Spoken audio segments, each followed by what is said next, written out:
Dikit-dikit, dikit-dikit eh. Wasak po mga kaibigan. Masarap mag-drive sa umaga pero huwag ganyan. Wasak po mga kaibigan, wasak. Ayan po mga kaibigan, sa umaga tayo. Yung mga kamote riders ulit.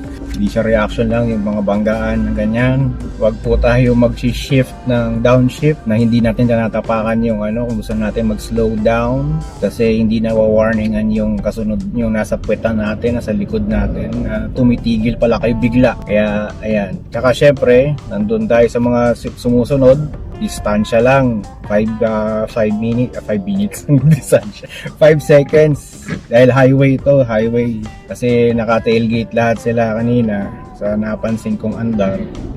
Isa lang magpreno bigla diyan. Ako, para kayo mga